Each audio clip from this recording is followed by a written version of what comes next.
Kje se da to? Povejte mi sam še za prevode. Za prevode, kje je da? Kje je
A dvorane še nimate vključene? Še nič ni tako na dvojni?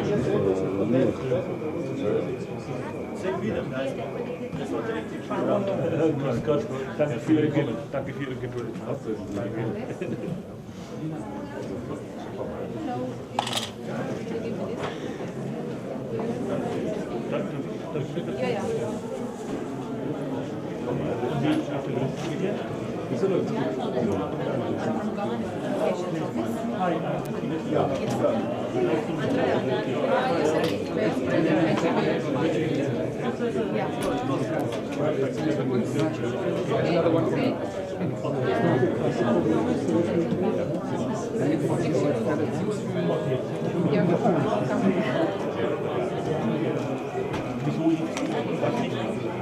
Centri odličnosti, kompetenc in razvojni centri. Logika je povezovanja, stimuliranja povezovanja gospodarstva in znanosti in to na način, da je drugačni načini financiranja so pri vseh teh treh oblikah, od popolnoma državnega financiranja do močnega sofinanciranja industrije. S temi koncepti smo dosegali izjemne rezultate. Recimo zadnji rezultat je ultrahiter kvantni spomin za velike baze podatkov, ki je bil objavljen tako v Science in Nature, kot je tudi zelo, zelo uporaben poslovno. To nas dviga konkurenčno na višji raven in dolgoročna rast bruto domačega proizvoda skozi take projekte je zagotovo zagotovljena. Na drugi strani pričakovanja ljudi, kako vzbuditi, da bojo ta pozitivna. Mi imamo izjemno dobro izkušnjo v vstopanju v Evropsko unijo in v vstopanju v evroobmočje, ko smo izjemno lepo partnersko se dogovarjali in našli rešitve, ki so bile za Slovenijo takrat idealne. Danes se bojim, da imamo določen primanjkljaj socialnega partnerstva in čutim, da to partnerstvo ni več tako močno, kot je bilo. Kljub temu so ukrepi, kot je prestrukturiranje proračuna, neizogibni in to vztrajanje na sedanjem stanju seveda bo peljalo do tega, da bo se hitro poslabšalo stanje za vse državljane. Jaz kot predstavnik vlade seveda lahko samo zatrdim, da vlada tako poslabšanje ne bo dovolila. Za izhod iz te krize, pravzaprav iz krize izhajamo, imamo dobro perspektivo, bodo potrebni napori celotne družbe in po mojem mnenju so potrebna izredna prizadevanja, da dosežemo zopet, tako kot ob vstopu v EU in v evroobmočje, resen konsens med vsemi socialnimi partnerji. Naj povem, da ko sva z ministrom Mramorjem konec oktobra bila na obisku pri nemškem finančnem ministru Schäubleju, in je tudi naš minister predstavil centre odličnosti, je minister Šojble takoj zastrigel z ušesi in predlagal, da bi te naše primere decembra predstavili tudi na Evropskem svetu v Bruslju, tako da, minister, jaz računam na to, da se bo to zgodilo. Tudi jaz. Okay. Helemp. Po slovensko obstaja en rek, ki se mu reče za prste oblizniti. In za prste oblizniti se počutim jaz zdaj, ko imam priložnost, da vas vprašam eno vprašanje, ki me spremlja po moje že 20 let. Kako je vam, sindikatom, uspelo, da ste sledili reformam? Zakaj to sprašujem? Kaj je tisto, kar je za vas kot sindikate pomembnejše, da zagovarjate pravice delavcev, zaposlenih ali po drugi strani, da skrbite za dolgoročni ali pa srednjeročni uspeh podjetja in pa celotnega nemškega gospodarstva?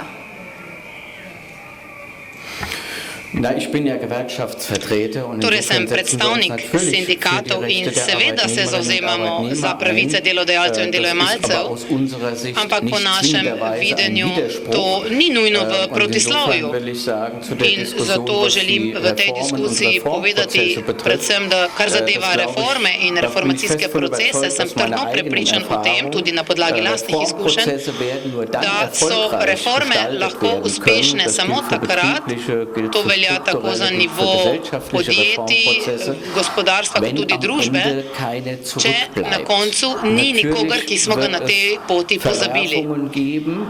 Torej, bodo problemi, bodo ovire, ampak na koncev moramo v procesu reforme poskusiti ohraniti v obzorju tako torej interese delojemalcev, kot tudi industrije in gospodarstva kot takega.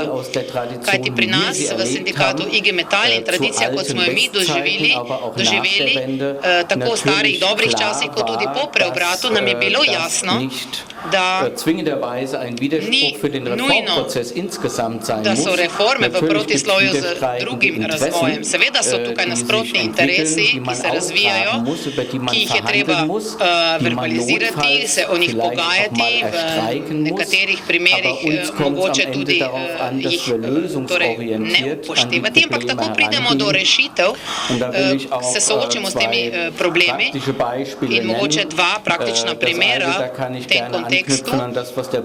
V prvem se nanašam na primer, ki ga je omenil gospod zvezni predsednik, torej primer Trabanta, tudi sam prihajam, torej rojen sem bil v zahodni zvezni deželi, potem sem se preselil v vzhodni del in sem tam deloval 20 let za IG Metall in sem to celotno reformo, ta proces strukturnega in industrijskega preobrata dejansko tudi sam doživel in seveda smo se na začetku zauzemali za to, da bi jih bilo čim manj odpuščenih, da se ohrani čim več delovnih mest, ampak jasno nam je bilo tudi, da strukturnih sprememb ne moremo ubiti in samo tako lahko tudi industriji na vzhodu zagotovimo srednjeročno prihodnost, če bodo obstali na trgu.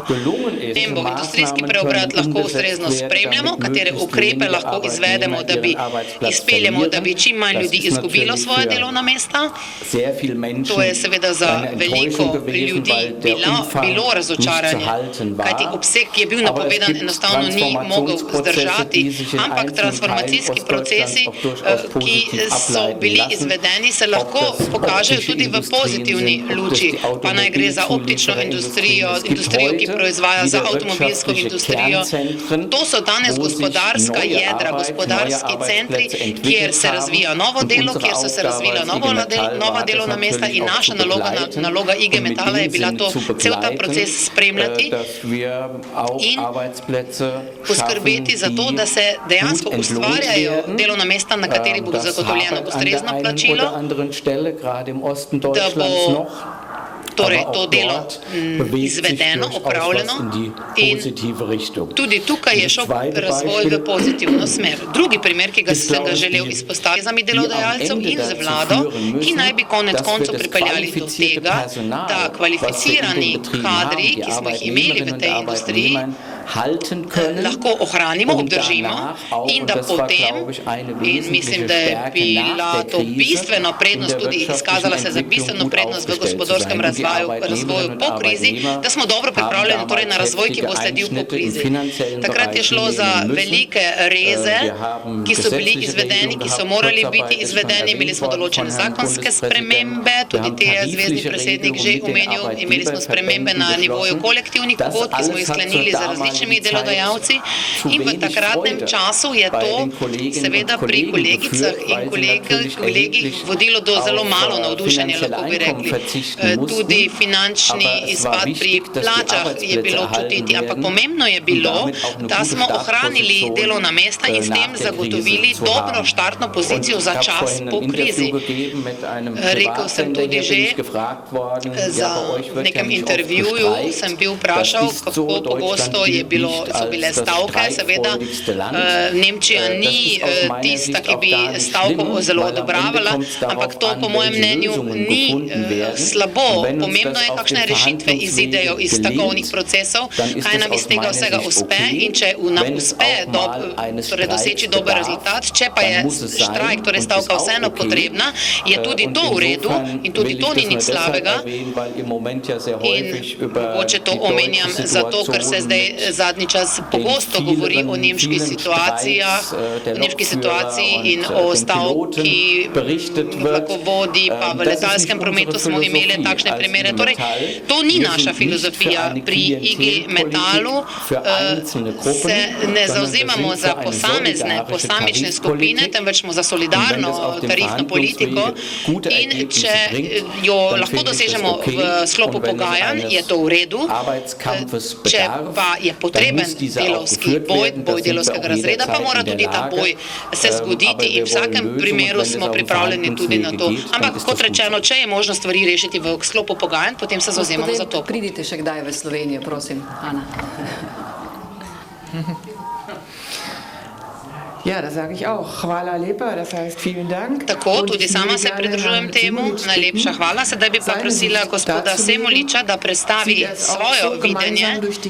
Ali tudi vi vidite to tako vsi skupaj skozi krizo in kakšen forum dialoga je tisti, ki se ga vi predstavljate kot možnega? Lepo pozdravljeni. No, jaz moram reči, da smo se, tega ne bom pozabil, prva leta, ko smo dobili svojo državo, slovenski sindikati, naša organizacija, izjemno povezali z nemškimi sindikati, zlasti z našimi kolegi iz Bavarske.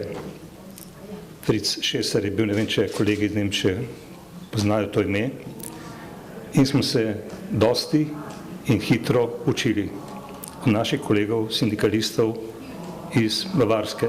Omogočili so nam, da smo prišli v stik z delavci, zaposlenimi v BMW-ju, Audiju, Mercedesu.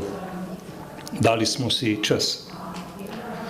Bili smo tudi večkrat na demonstracijah solidarni v Münchnu, tako da tudi tam ni romantike, ni idile.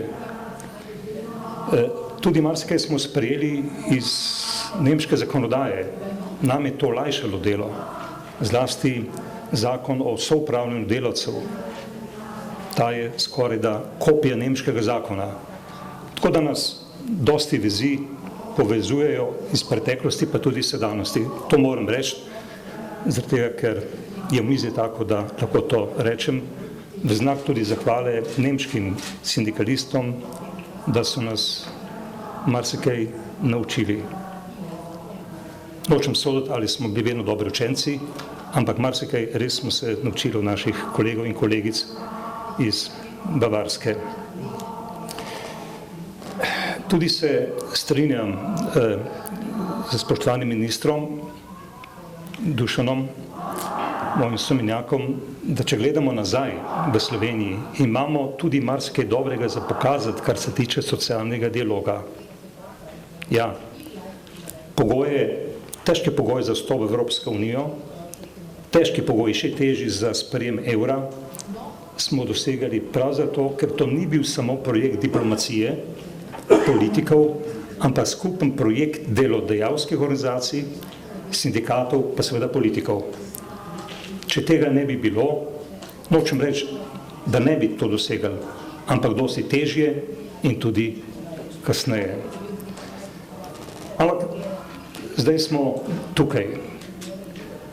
Tudi mi seveda v Zvezi svobodnih sindikatov menimo, da so razmere take, da če hočemo biti uspešni pri premagovanju teh težav in problemov, ki so res izjemno veliki, moramo gojiti, spoštovati socialni dialog, ki seveda ni romantika, je težek, tudi konflikten. Ampak, če vsi trije partnerji menimo, da ni druge resne alternative, je to, da rečem, naša pač usoda. Tisto, kar v tem trenutku sindikati čutimo, in to dela seveda mnogo problemov v tem procesu, je, da reševanje krize, ki jo zagotovo niso povzročili že odveč govor v tem prostoru, ne upokojenci, ne delavci, ne mladi, nosijo zelo dramatično prav te skupine. Propadajo tovarne, propade so panoge. Mladi, ki se izšolajo, imajo ogromno znanja, praktično nimajo nobene resne alternative, da bi dobili neko kvalitetno zaposlitev. Delajo kot SP-ji, to sta prekerne oblike dela, ki so krivične do mladega človeka, ker preprosto ga postavlja v en izjemno težak socialni pač položaj. Skratka, mi menimo, da do zdaj ta ekstremno varčevanje, ki so jih diktirali in verjetno še diktira ta duh, kratko bomo rekel, neoliberalizma v nekaterih evropskih inštitucijah, ni dal do zdaj dobrega rezultata. Vse se je lomilo na delavcih, na upokojencih. Standard se je zniževal in res je ta stopnja nezaupanja je tukaj v tej skupini izjemno velika. Izjemno velika. Za reševanje bank se najdejo milijarde. Za reševanje, za dokapitalizacijo, če lahko rečem neke prispodobi standarda ljudi, upokojencev, nikoli ni zadosti oziroma je vedno premalo denarja. Če zelo poenostavljam, ves ta politični sistem je tako naravnan, da v bistvu prepogosto služi interesom kapitala na račun interesa dela. Ali če še drugače povem, dogaja se prerazporejanje bogatstva, ja, tudi bogatstva v Sloveniji, v prid kapitala in na račun dela. Vem, da so te besede lahko grobe, poenostavljene, ampak vsi ti sistemi pač tako podoživljajo nekatere odločitve. In kje je izhod? Pomagam si z razmerami v podjetjih. Gospa na moji levi strani, vem, da bo verjetno tudi temu pritrdila. V tistih sredinah, kjer je dialog vzpostavljen, ni problem tudi, če se kregamo ali kregajo, ampak je neko spoštovanje. V tistih sredinah, kjer je med partnerji kljub vsem problemom neka zavest, da se moramo dogovoriti, da moramo poiskati neke kompromisne rešitve, ne v škodo nobenega. Tam gre življenje lažje, tam je življenje boljše. Tako je v podjetjih, ker imamo uspešne, dobre poslovne time, kjer lastniki ne pritiskajo, da je začetek in konec vse takojšnji dobički, ne glede na to, kaj se dogaja s podjetji, da je vse podrejeno konkurenčnosti kot glavni cilj, ali pa zdaj, da je vse podrejeno, da dosežemo 2,8 proračunskega primanjkljaja, ne zavedoč se vseh posledic. To povzroča probleme. In ravno zaradi tega mislim, da je socialni dialog pač nujno pač potreben. Ja, se tukaj bom končal. Hvala lepa. Se pravičujem, sem priganjačica danes tudi v tej vlogi, ampak vedno vas je z veseljem poslušati. Gospod Semolič, ste eden od najbolj starih mačkov v najbolj žlahtnem pomenu besede na slovenskem sindikalnem prostoru, tako da se opravičujem za to. Gospa Dutt, tudi sami ste podjetnica, prihajate iz zasebnega sektorja.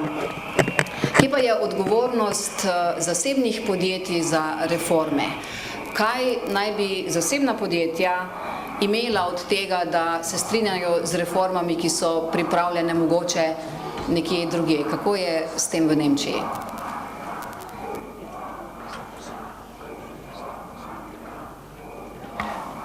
V Nemčiji imamo v bistvu tradicijo velikih družinskih podjetij in sama prihajam v bistvu iz velikega družinskega podjetja četrte generacije. To pomeni, da ta podjetja delajo perspektivno preko več generacij, torej trajnostno. In to je nekako v sodelovanju z vsemi zaposlenimi, imajo tesne povezave z zaposlenimi in delavci. Seveda imamo čase, ko gre nekaj boljše, ko se določene zadeve razvijajo pozitivnejše, pa ima potem ponovno obdobja, kjer gre nekoliko slabše. In je to seveda treba tudi nekako živeti z generacije v generacijo. Mislim pa, da je tisto prvo, kar je pomembno, je seveda, da skrbno gospodarimo, da seveda ustvarjamo dobičke. Hkrati, to je torej prva socialna odgovornost, kajti če nimamo dobičkov, če ne ustvarjamo dobičkov, potem tudi ne morem biti dejavna na socialnem področju. In mislim, da je cilj za celotno podjetje, torej prva socialna odgovornost in zavezanost ta, da ustvarjamo dobiček. Potem pa je seveda to, da je potrebno se pogovarjati z zaposlenimi. V manjših podjetjih se poznamo njihovo družinsko zgodbo in tako nam je v Nemčiji vsekakor lažje razpravljati o tem, kako bomo zdaj zadeve peljali, če gre recimo za nosečnost ali pa porodniški dopust ali kaj podobnega. Ali kako bomo naredili recimo z ljudmi, ki bi želeli svoj čas posvetiti negi ostarelih družinskih članov. Vse to je potrebno upoštevati v podjetniški politiki. Seveda gre za težavne razprave in tudi trenutno smo soočeni z to razpravo, ali je to mogoče izpeljati tudi v manjših podjetij ali pa je to mogoče samo v večjih podjetjih. In tukaj nam seveda sindikati zelo pomagajo nam razvijati razumevanje, da postavimo v podjetjih takšno vzdušje. Pomembno je, da razpravljamo na kraju samem, da na kraju samem najdemo rešitve in da najdemo tudi podporo sindikatov v določenem podjetju in v določenih združenjih sindikatov. In če gre za politično podporo, potem je to seveda tudi dobro za državo. To pomeni, da imamo v Nemčiji izredno staro kulturo, ampak ne vidim v tem spletu samo delodajalcev in delojemalcev, to so tudi nevladne organizacije, ki izredno pomagajo, ki nekako razvijajo to idejo. Če zdaj lahko to povem tudi za Slovenijo in kar sem tudi s šokom nekako doživela in kar sem nekako tudi prebrala, potem je to vsekakor izredno velika priložnost za Slovenijo. Kajti v zelo kratkem času vam je uspelo priti v Evropsko unijo, vpeljati evro, imate številke, ki so čudovite v primerjavi z ostalimi državami članicami Evropske unije, na to ste lahko ponosni, cel narod je lahko ponosen na to. Zdaj pa ste v bistvu na določeni točki, kjer je treba ohraniti in strniti svoje vrste in tukaj gre samo za transformacijo. Torej, pomembno je privatizirati mnoge zadeve, kajti privatno-zasebno podjetje zagotovo dela učinkoviteje in storilneje, zato ker je pod pritiskom, da ustvarja dobičke v primerjavo z državnim podjetjem. In če to tako nekako sprejmemo, potem o tem ni potrebno več sploh razpravljati. In mislim, da je to zelo pomembno, tudi kot neka tema, kot neko sporočilo okrogle mize. Najlepša hvala. Tudi v tem krogu smo že govorili, kako so lahko spremembe težavne, boleče. Gospod Ferlež bi zato rada vprašala, kako ste vi v vašem podjetju Henkel nekako premostili te probleme? Najprej, da povem nekaj o Henklu. In sicer zunanji analitiki ocenjujejo, da Henkel spada med eno najbolj etičnih podjetij na svetu. Henklova odličnost, Henklov trajnostni razvoj in pa veliko inovativnosti so v poslovnem svetu zelo znani. Pred 24 leti, ko je Henkel stopil v slovenski prostor, smo ga opazovali nekako z nezaupanjem, po drugi strani pa polni izziva, kajti spremembe smo sprejemali kot izziv. In seveda, prvi dan, ko smo sodelovali z Henklom, je Henkel začel vlagati v podjetje. Posodobil je tehnološko podjetje, tako da smo lahko postali konkurenčni, da smo postali globalno zanimivi, da smo postali odlični in učinkoviti. Seveda smo morali podjetje tudi prestrukturirati.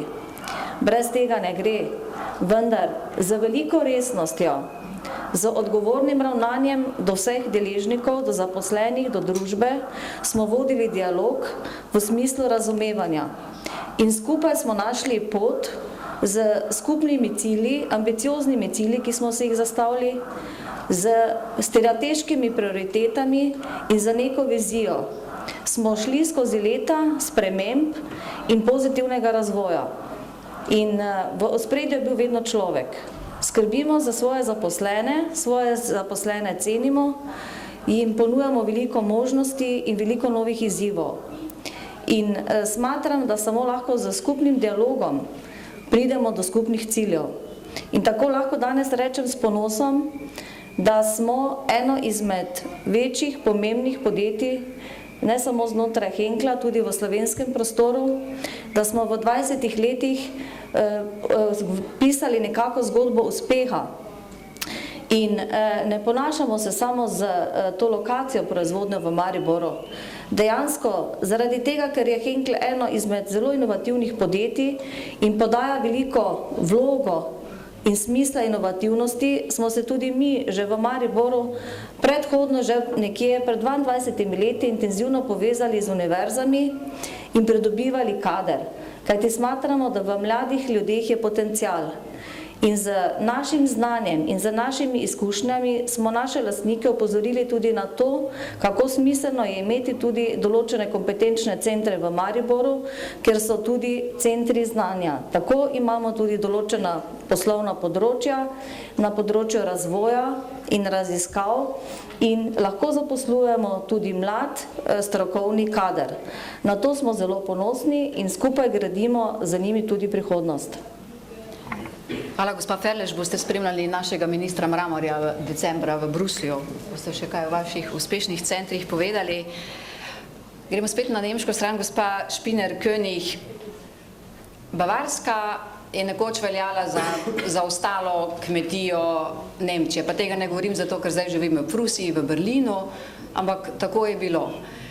Danes pa je vendarle dežela Bavarska, Freistaat Bayern, eno najrazvitejših področji Nemčije in tam so velikani, kot so Audi, BMW, Siemens. Vi prihajate iz bavarske prestolnice, iz Münchna. Kako je Bavarski lahko uspel ta velik preskok?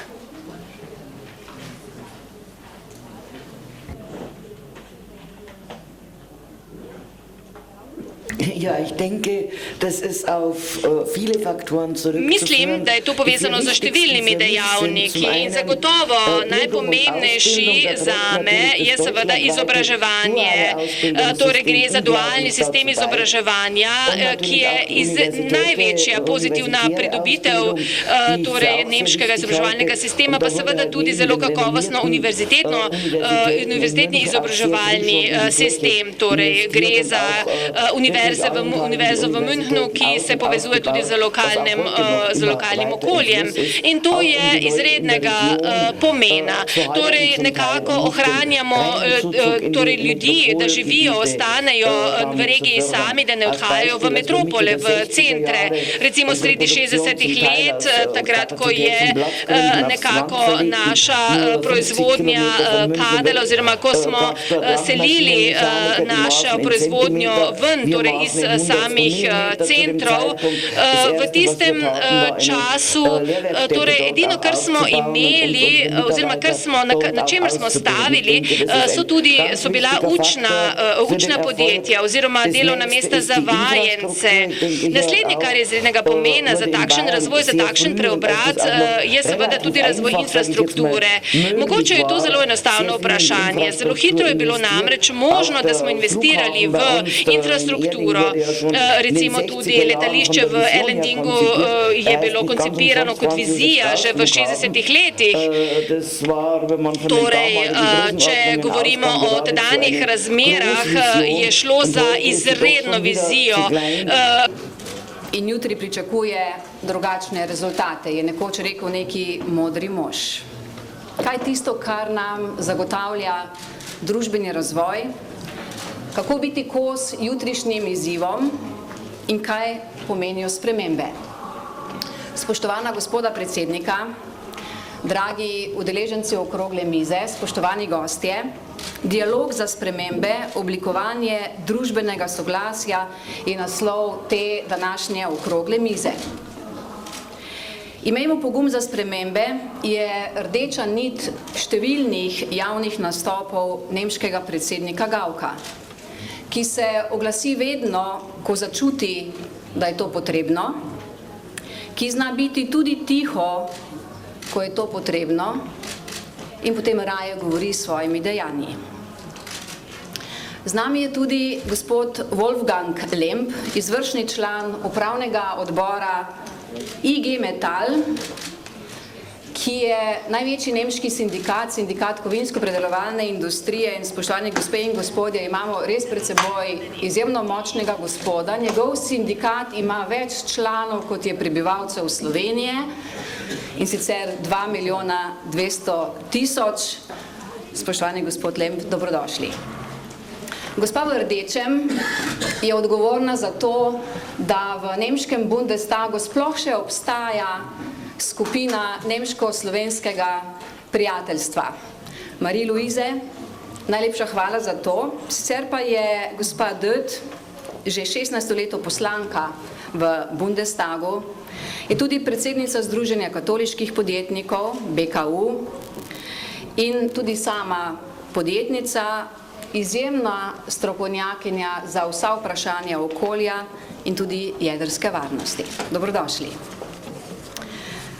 Gospa Stefanie Spinner-König, podpredsednica Nemške gospodarske zbornice za München in spodnjo Bavarsko, tudi sama podjetnica in direktorica družbe Spinner.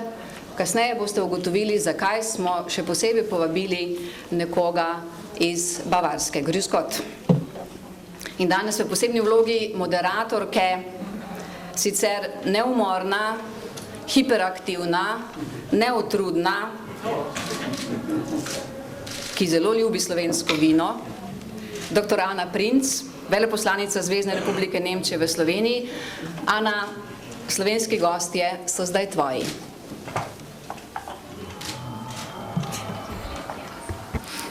Herzlichen Dank. Ich gebe natürlich sofort alle Komplimente zurück und habe die große Ehre, heute die andere Seite der Teilnehmer vorzustellen. Predstavim drugo stran omizja. Tukaj pred meni, torej predsednika gospoda Pahorja, ki ne nazadnje tudi danes v svoji vlogi mora iskati kompromise, tako da lahko napredujemo. Prav tako pozdravljamo gospoda Mramorja, doktorja Mramorja, ministra za finance Vlade Republike Slovenije. 7 let je bil profesor na ekonomski fakulteti Univerze v Ljubljani od leta 1991, potem gospod Dušan Semolič, predsednik Zveze svobodnih sindikatov, že vse od leta 1991, ki se zelo zavzema za socialni dialog in predstavlja sindikate, sindikalno stran. In tukaj imamo tudi gospod Leto Fer, Serlež, direktorico podjetja Henkel Slovenija, ki je vse od leta 1990 aktivna na trgu dela, torej to podjetje nekako je tudi temu podjetju uspelo poiskati družbeni konsens in v našem omizju na slovenski strani imamo tudi gospoda Seljaka, ki prihaja iz Svobodnega odbora, torej predsednik Svobodnega odbora Hidrije, in Hidrija je bila leta 2012 izbrana za najinovativnejše podjetje. Torej, veselim se sodelovanja z vami, zdaj pa predajam besedo vam, spoštovani gospod predsednik. Gospod predsednik, ekscelence, gospe in gospodje, Slovenija gospodarsko okreva. Išla je iz recesije in z previdnim optimizmom lahko napovemo, da bi ob sprejemu potrebnih strukturnih reform bilo to okrevanje trajnejšega obdobja in bi, če bi se kriza ciklično ponovila čez čas, Slovenija take zahtevne razmere, kot jih je dočakala leta 2008 nepripravljena, dočakala veliko bolj pripravljena. Torej, tisto, kar želim reči, je, da je zdaj pravzaprav na nas vseh velikanska priložnost, ki je ne smemo izpustiti, da dosežemo dogovor, kompromis o potrebnih strukturnih reformah, ki jih bomo dali zdaj vendarle po dolgem času v varno zavetje gospodarske rasti in recesije, zato da bi bila ta gospodarska okrevanja tudi trajnejše narave. Pomen socialnega dialoga je tukaj nenadomestljiv. Zavedam se vseh pasti, saj sem jih tudi neposredno izkusil kot predsednik vlade. Moram pa ugotoviti, da zares pomembnih premikov brez dogovora ni mogoče narediti. Vsi veliki deli družbe morajo sprejeti nekatere ukrepe kot ukrepe v njihov prid in ne proti njim. Mislim, da imamo pred seboj veliko priložnost, da je leto 2015 pravzaprav nekaj, kar se utegne redko ponoviti, če bomo tako priložnost zamudili. In kot predsednik republike izkoriščam to okroglo mizo za poziv vsem, jaz sem pa pripravljen pomagati po svojih najboljših močeh, da si pomagamo pri iskanju kompromisa, ki bo Slovenijo peljal naprej. Slovenija se bo vrnila v tem primeru na politični in gospodarski oder Evrope kot zgledna država in mislim, da je to v interesu vseh. Kot predsednik sem pripravljen sodelovati pri tem soglasju skozi projekt Slovenija 2030, skozi sodelovanje z vsemi socialnimi partnerji, sklenem pa ne za izkušnjo Nemčije. Pri tem tudi Nemčija je šla skozi grenke preizkušnje socialnega dialoga in reform pred desetletjem, vendar je bila za pogum, ki ga zdaj potrebujemo tudi mi, in razum nagrajena. Slovenija je vodilna gospodarska sila v Evropi in to nam mora biti v dodatno spodbudo in navdih tudi za naša ravnanja. Hvala.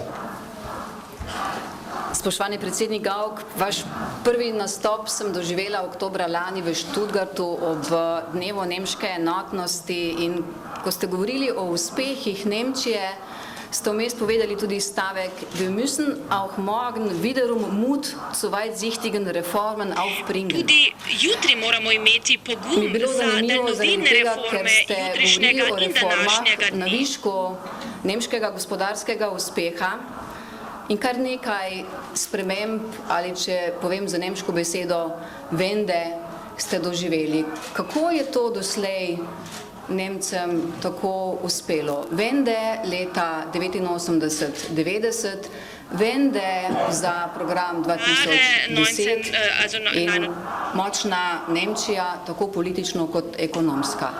Kako je to bilo možno?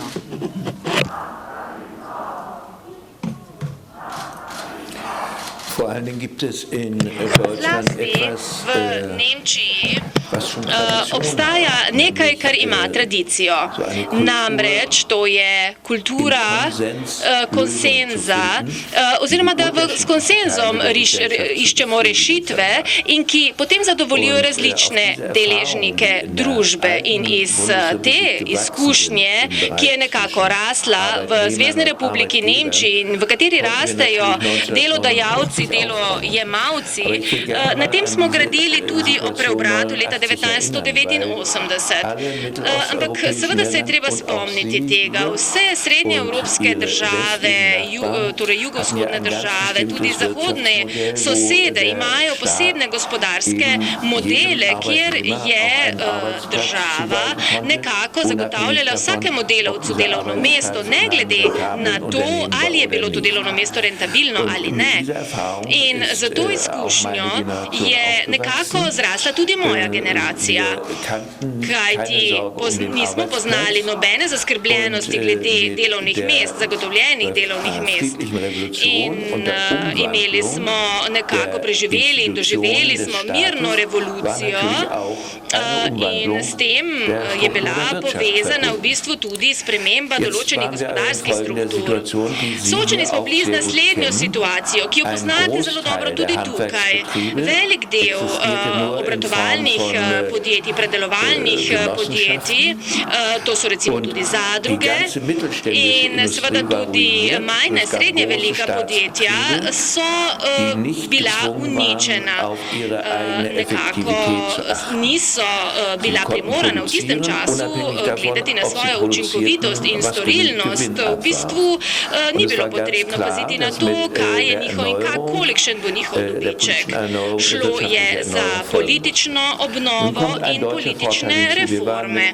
Seveda je temu treba dodati še nekaj. Zelo smo bili povezani z zahodno Nemčijo. In če bi zahodni Nemci sami nekako morali preživeti to reformo, bi ne bi šlo tako zelo hitro, kajti šlo je tudi za določene proteste.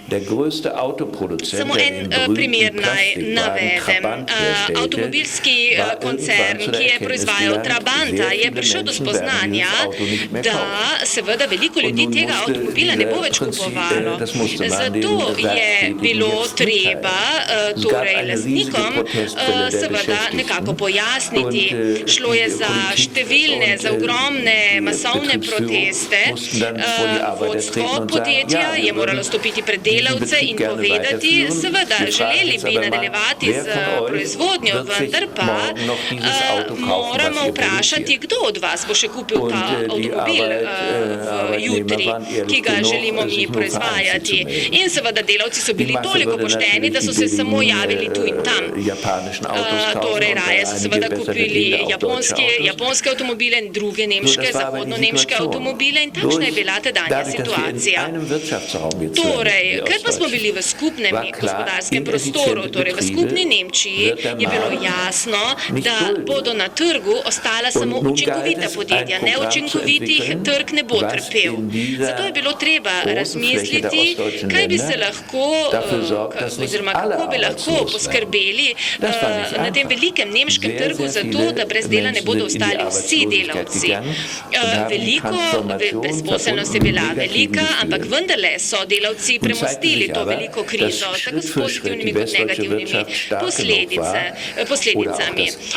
Torej, nemško gospodarstvo je bilo dovolj močno v zahodni Nemčiji, da je pomagalo nekako premostiti to krizo tudi v vzhodni Nemčiji.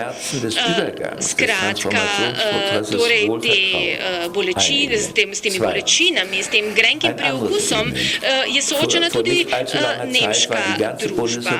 Pa še drug primer. Nemško gospodarstvo je bilo pred kratkim še bolnik Evropske unije na področju gospodarstva. Potem pa smo poskušali z energičnimi pobudami na noge postaviti trg dela in sicer spostaviti takšen sistem, ki ni bremenil vseh socialnih plasti. Torej, spostavili smo strategije, ki smo jih premostili z tako imenovanimi bankami delovnega časa. Seveda smo vzpostavili tudi minimalno plačo, s tem so lahko korak po koraku šli tudi delojemalci. Šlo je zelo intenziven proces, kjer smo bili soočeni z protesti sindikatov, saj je šlo tudi za negativne posledice za delojemalce, hkrati pa smo bili deležni kolektivnega angažmaja in zavzetosti. Skratka, nekako smo prišli v to inovativno fazo. Gospod Lemp z našega sindikalnega združenja IG Metala bo lahko k temu kaj povedal več. Torej, to socialno tržno gospodarstvo, ki smo ga uvajali, pa je bilo hkrati tudi sposobno učiti se in se razvijati. Zato so naši sindikati tudi sprejeli in potrdili strukturne reforme, zato ker smo s tem zagotovili določena delovna mesta. Šlo je za kratkoročno slabost, ki smo jo nekako izravnali z dolgoročnimi prednostmi. To pa je bilo možno samo zato, ker smo v Zvezni republiki Nemčiji skozi zgodovino ustvarili zelo široko bazo zaupanja. Torej, šlo je za delodajalce, ki so ščitili delojemalce, pravice delojemalcev, in imeli smo sindikate, ki niso stavili na boj med posameznimi sloji, družbenimi sloji. Šlo je za sodelovanje ene in druge plati. In ta sindikalni model se je uveljavil zlasti v srednji Evropi, tudi v severni Evropi, postal je uspešen in to je vzhodnim Nemcem tudi omogočilo, da so nekako sledili tej poti in tej zastavljeni smeri. Transformacije pa niso niti na političnem področju, niti v kulturnem področju, pa niti na gospodarskem področju možne brez nekih bolečih udarcev in bolečih posledic. Če živimo v odprti družbi, kjer imamo gospodarsko zelo uspešno strukturo, moramo biti pripravljeni tudi na tveganja. V določenem času moram sprejeti določeno tveganje, če se mi obeta, da neke prednosti ne bom v celoti izgubil. Zato je izredno težko za družbe, ki so se naučile prevzemati lastno odgovornost, oziroma ki se niso naučile prevzemati lastne odgovornosti in hkrati nepravilno oceniti določenega tveganja. In potem tudi ne napovedati ali oceniti, kaj bo naslednji korak. In tako se v bistvu te prehodne boleče izkušnje nekako soočajo ali pa prepletajo tudi z uspešnimi gospodarskimi strukturami. Vsekakor si je potrebno ogledati države, ki so primerljive z našo situacijo. Vsekakor je to recimo se zgodilo v Litvi, Latviji, torej baltske države, ki so bile uspešne, in potem dobimo nek občutek, kaj je mogoče. Toliko mogoče tudi o mojih izkušnjah, o mojih pogledih na to temo. Hvala lepa. Naše izkušnje z preobratom ste deloma predstavili tudi tukaj. In zanimivo je, kako ustvariti ta drugi preobrat. Torej po eni strani konsolidacija proračuna in na drugi strani zagotavljanje rasti. Mogoče lahko poveste nekaj v zvezi s tem. Ja, hvala lepa. Imate popolnoma prav. Slovenija ima cilj, tako kot vsaka država, gospodarsko rast in zaposlenost in seveda dodatno tudi biti socialna država. Te dva cilja, hkrati dosežiti gospodarsko rast in uravnotežiti javne finance, načeloma ekonomsko gledano naj ne bi šla skupaj. Vendar, kar je na prvi pogled nemogoče, po našem mnenju mogoče, in sicer predvsem na dva načina. Prvi način je resno prestrukturiranje proračuna v smer investicij, skratka, da se investicijski izdatki povečajo, ostali izdatki zmanjšajo, in drug način so pozitivna pričakovanja ljudi. Pri prvem načinu ki pa se je hkrati izkazala v bistvu za zelo majhno, ampak vendarle nam je uspelo vložiti ne samo v letališče, temveč tudi v razvoj železniške in cestne infrastrukture.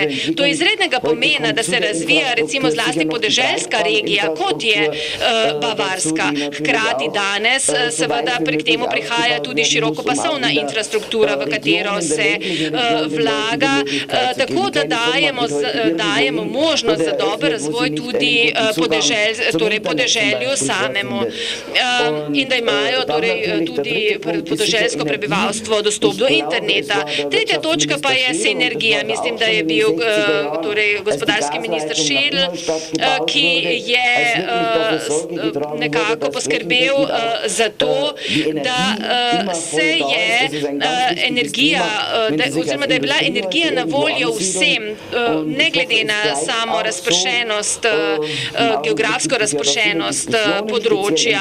Veliko je bilo razprav na to temo, zlasti o tem, katere trase potrebujemo, katerih ne potrebujemo. Seveda nisem specialistka za to področje, vendar pa je vsekakor enostavneje. Imamo seveda tudi delavnico na Kitajskem, kjer recimo nam v četrtek sporočijo, da v petek ne bodo imeli elektrike. Seveda pri nas ni tako težko, ampak lahko pa se tam tudi zgodi, da ta generator ne bo delal in da bomo ljudem morali povedati, da bodo delali namesto petka ali četrtka v soboto. Pri nas imamo seveda, nismo s takšnimi težavami soočeni. Učinek je ali pa posledice so takšne, da izpadi elektrike tudi samo za sekunde ali za deleže, za manjše deleže časa povzročajo izreden izpad in povečanje stroškov. In tega več ne moremo obvladati. Skratka, če imamo torej izobraževanje, energijo in infrastrukturo, potem je omogočeno tako malim kot velikim podjetjem, da se razvijajo naprej. Tukaj gre seveda tudi za povezavo z dobaviteljsko industrijo, potem je treba dodati tudi inovacije, kajti inovacije prispevajo k pozitivni infrastrukturi. Siemens smo prepričali, da niso svoje proizvodnega sedeža prestavili v Berlin, temveč ostali v Münchnu, in tako je zgornja Bavarska v bistvu utrdba elektronske industrije, zato ker se tukaj najdejo svoje mesto in ustanavljajo svoje sedeže pomembna podjetja iz te panoge. Torej, nimamo samo lepe pokrajine oziroma lepe krajine, vendar temveč imamo tudi zelo strokovne delavce. In to je seveda, mogoče pa je to samo nekako naključje. To je v bistvu zelo optimistično, če se zdaj obrnem gospodu Seljaku, ki je predsednik poslovodnega odbora Hidrije in izvršni direktor Hidrije. Tudi v Idriji so prelepe gore. Hidrija je leta 2012 dobila nagrado za evropsko najinovativnejše podjetje. Želela bi vas povprašati, ali to zadošča, ali se to nekako vidi tudi v produktivnosti, ali pa tudi kje zmanjka? Kriza je v jeziku inovativnih velika priložnost. Vendar ne za vse, samo za tiste, ki so v stanju iz krize dejansko iziti močnejši. Pri tem se mi pa zdi, da velikokrat pozabljamo, velja za posameznika, velja za podjetje in državo, da je za uspešni izhod iz krize predvsem potrebna na samem začetku ena zelo jasna vizija boljše, uspešnejše prihodnosti za vse. Ker na ta način pravzaprav se bodo nam avtomatsko pridružili vsi deležniki in se bodo pripravljeni nečemu odpovedati na tej poti k boljšemu za vse. Tudi v Hidriji izhajamo zdaj po 4 letih iz ene močne krize, močnejši in sposobnejši zaradi tega, ker smo stavili na kreativnost, na inovativnost, Zaradi tega, ker razumemo svet v našem primeru mobilne oziroma čiste zelene mobilnosti leta 2020, 2025, 2030, si ga jasno predstavljamo in vnaprej posredujemo visokotehnološke rešitve za njegovo uresničitev. In pri tem seveda sodelujemo z velikani nemške avtomobilske industrije in bomo v 2 do 3 letih v odnosu na današnje stanje tehnologije zmanjšali porabo in izpuste motorjev z notranjim izgorevanjem za 30%, na ta način bistveno prispevali k čistosti planeta in k novim delovnim mestom. In podobno razmišljamo o Sloveniji. Naš problem pravzaprav vidimo v tem, da smo verjetno malo preveč našo majhnost mogoče v ozemlju, v številu prebivalcev zadnje čase začeli prenašati v majhnost v naših glavah in v našem razmišljanju. In enostavno se moramo samo vrniti v tisto sposobnost, ki smo jo nekaj nazaj imeli. K velikemu razmišljanju, k velikim sanjam o tej prihodnosti in sposobnosti njenega uresničevanja, ki jih nedvomno imamo. Mi se moramo samo skoncentrirati na to, kar smo danes že slišali, na tista področja, tehnološka, gospodarska panoge, znanosti, kjer smo že danes pravzaprav evropski ali pa svetovni prvaki, ali pa kjer imamo možnosti in priložnosti, da to postanemo. Na ta način, kar je zelo pomembno, bomo spet postali uspešni ne samo kot Slovenija, ampak bomo pokazali pravzaprav pot celotni jugovzhodni Evropi, ki to tudi potrebuje in ima pravzaprav izjemne človeške in naravne resurse, da Balkan postane ne več sestavni del problema, temveč sestavni del rešitve. Pobuda predsednika Pahorja v smeri procesa Brda, kot tudi gibanje Summit 100 poslovnih voditeljev jugovzhodne Evrope, ki ga imam čast voditi, pelje v tej smeri, pogovarjamo se z voditelji skandinavskih držav, z Nordic Council of Ministers, o njihovem poslovnem modelu, ki je uspešen v zadnjih 10 letih in kako bomo prenesli tudi na Balkan, da ga bomo na ta način prenovili in bomo pomagali k izhodu Evrope iz krize. An dieser Stelle, sehr geehrter Herr Präsidentenlade, ich Sie herzlich ein. Spoštovani gospod predsednik, na tem mestu vas vabim, in Juni in Slovenije, da se 4. junija udeležite konference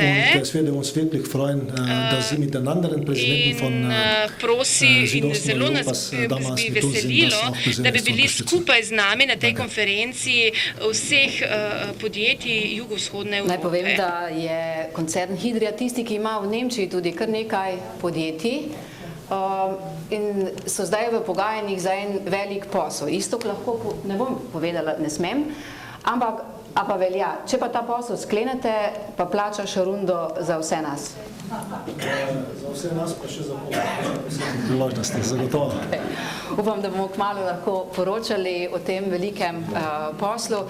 Preden naredimo zaključno rundo z obema predsednikoma, gospod predsednik Gauck, še nekaj me teži, namreč velikokrat imamo občutek, da v Sloveniji, ko govorimo o kompromisu ali konsenzu, nas je strah, da če bomo sprijeli z nekom, ki je z nami v dialogu ta kompromis, bomo na koncu obveljali kot loser, kot tisti, ki je izgubil. Na pol filozofsko vprašanje pa vendarle, ali je res nujno, da kompromis vedno pomeni tudi, da izgubimo? Naja, das ist ja gerade so ein Element, to je also ein Lernelement der Demokratie. Wir haben in der politischen Arbeit ja auch v političnem delu in prizadevanju imamo pogosto situacijo, da to, kar moja skupina, moja stranka ne more v celoti uresničiti, ker nima potrebne večine, in potem tega več ne moremo zasledovati in potem postane kompromis vrlina.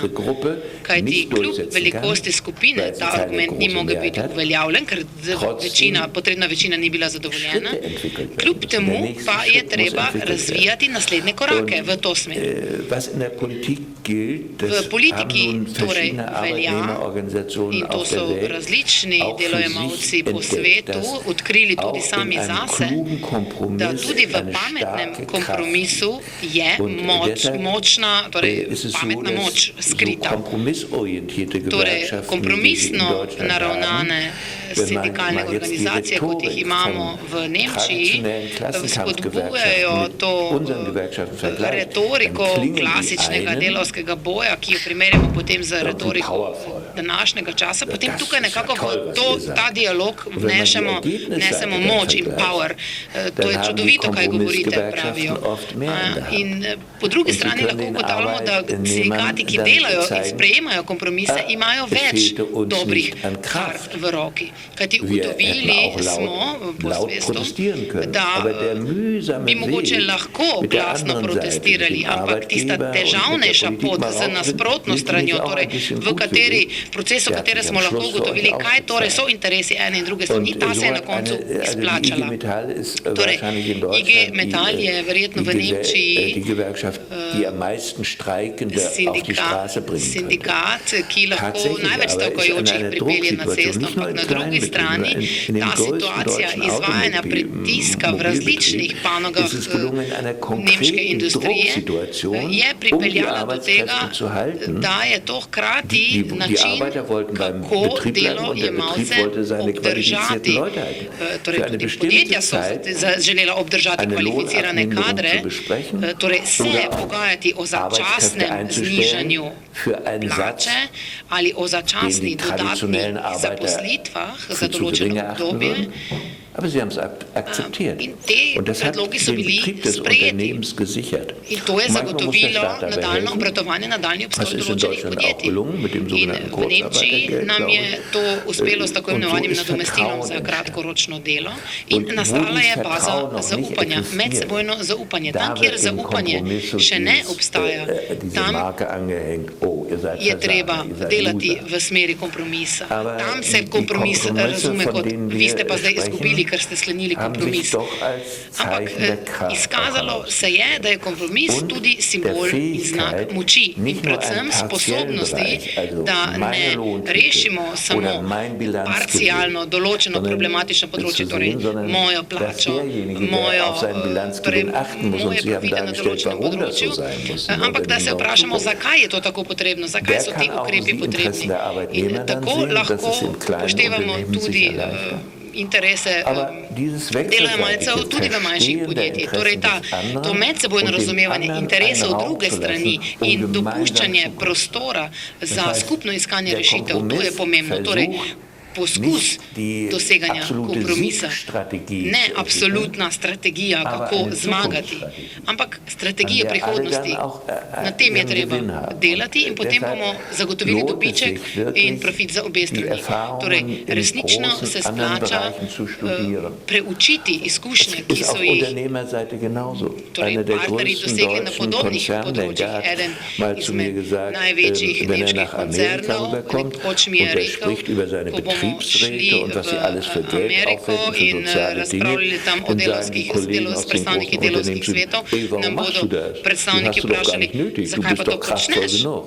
Ti ni treba se spravljati v te pogovore in ta pogajanja in resnično je bilo težko tamkajšnjim predstavnikom sindikata razložiti, zakaj in kako je dolgoročno na ta način možno zagotoviti prednosti za obe strani. Ampak resnično mislim, da smo v procesu, ko se moramo učiti drug od drugega. In še zlasti za ljudi in predstavnike nekdanjih socialističnih sistemov, kjer je kapitalizem per se kot tak bil vedno negativno zaznamovan, tam je predvsem pomembno, da se nakaže, da se razloži, da gre za izravnavo, uravnoteženost interesov bolj kot v kateremkoli socialističnem sistemu. In tukaj se kaže, kaj lahko odprta družba doseže, če na kompromise gleda kot na nekaj pozitivnega in ne nujno in ne vedno kot na znak slabosti. Sedaj prehajamo v sklepni del naše okrogle mize in preden bi vam dala zaključno besedo, bi se še enkrat zahvalila. Najlepša hvala torej pri vseh in predajam vam besedo, gospod predsednik. Izkoristil bi to priložnost, ko izmenjamo izkušnje z nemškimi prijatelji, da pozovem vso slovensko javnost, ne glede na razlike med nami, da strnemo vrste in storimo nekaj, kar je v tem hipu velik primanjkljaj. To je primanjkljaj vizije.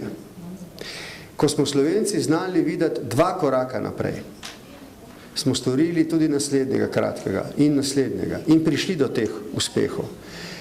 Ko smo izgubili ta kompas, ko smo izgubili to vizijo, smo se začeli vrteti v krogu. Ko smo želeli demokracijo, smo jo tudi dobili. Ko smo želeli neodvisno državo, smo jo tudi dobili. To so bile vse točke konsenza. Ko smo želeli v EU in NATO, smo v tem tudi uspeli, ker je bil to konsens in cilj, ki smo ga imeli pred sabo. Apel gre vsem, ki razmišljajo o prihodnosti malce čez rob aktualnih problemov, da strnemo vrste, da osmislimo ta cilj, potem bo veliko lažje dosegati ta konsens in tudi te probleme, ki smo jih zdaj priča, bomo nekoč v zgodovini videli kot praktične, ki smo jih znali preseči, zato da smo prišli do velikih uspehov.